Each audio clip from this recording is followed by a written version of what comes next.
Vinit Sambre, who's usually a very, how do I say, a conservative, value-oriented investor, finds this to be the big one, which could actually spur earnings, momentum, and sales. See Johnson right now, head equities, DSP Mutual Fund. Vinit, great having you. Thanks for joining in. What do you guys at DSP and what do you personally, Vinit, make of this move taken yesterday?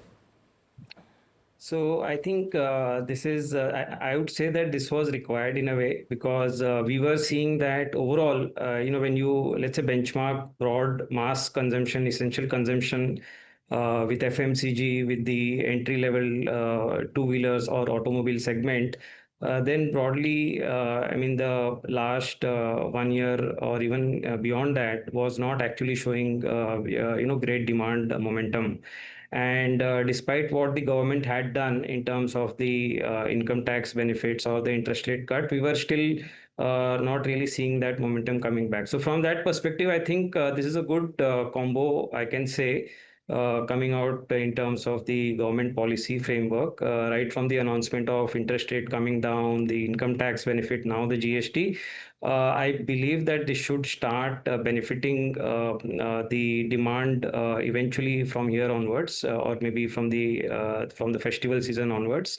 And that would mean that overall the growth which was impacted should then start seeing some turnaround.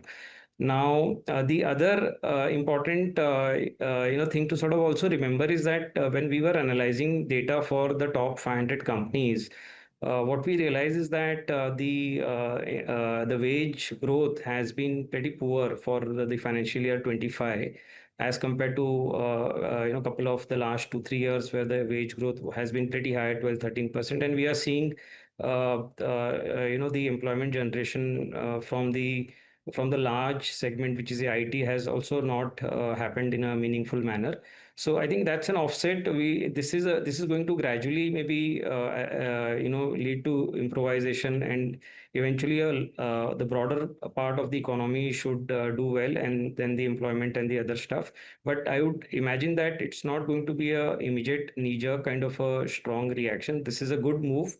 And I think this will have a good long-term implication from the overall demand perspective. Okay, Gautam Duggad also joining in this morning. He's head of research at Motilal Oswal. Gautam, very good morning to you. I'm sure you were up all night crunching numbers and doing the calculation because the Prime Minister unleashed this, post 10 p.m. What is the conclusion that you've come to? What does this mean for markets that have really been trying to find their feet? Good morning, Tamanna. Thanks for having me. More than happy to stay awake if more such measures come in future, because we really need them. Still, we have to look at it in conjunction with some of the steps that the government and RBI have already taken. So, they've cut rates, they've cut income tax rates also, interest rates have been cut by RBI, liquidity has been infused, and now this big bang, because this, I would reckon, is the best and the biggest reform step that the Modi 3.0 administration has taken. And we had the fortune of having Mr. Piyush Goyal at our conference 2 days back, wherein he enlisted that there are more steps that are on the anvil. And Prime Minister himself has mentioned that there is an arsenal of reforms that he's going to unleash.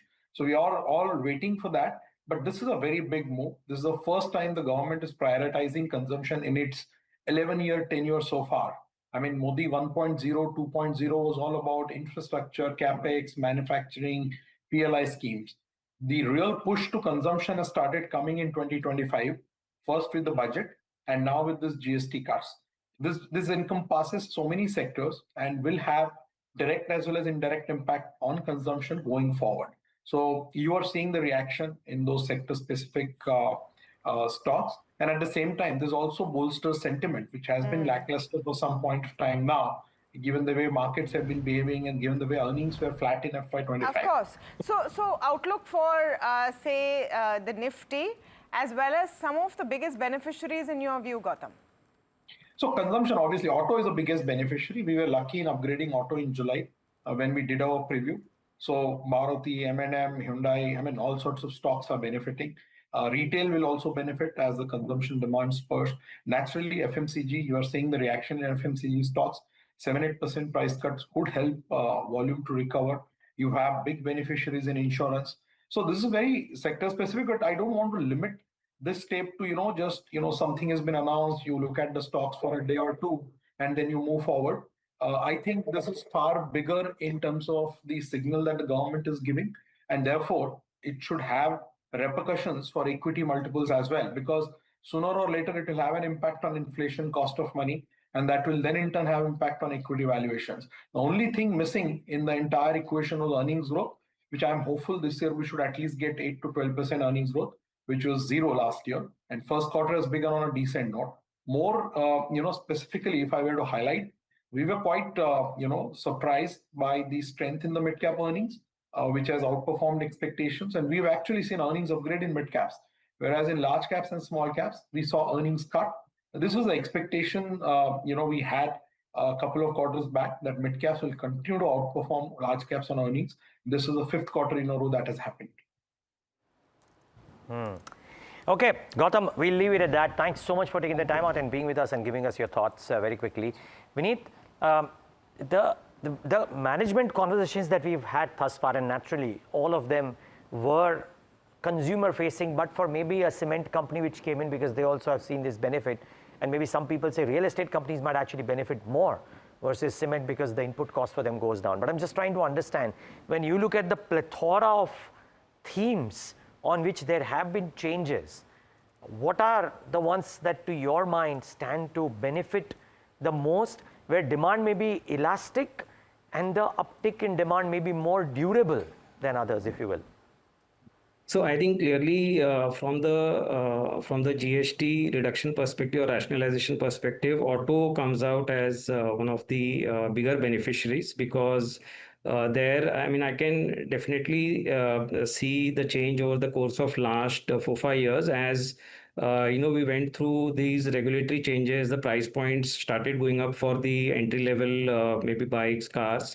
We have seen the demand, stagnating for these categories, and I think pricing is a most important factor driving the momentum out there. So I would imagine that once the price reduction takes place here, this should be one of the categories to look forward to in terms of the overall outcomes becoming positive. On the other hand, you spoke about cement, but I'm not very sure about cement, because most likelihood, that's one category which is not so price sensitive as such in a way.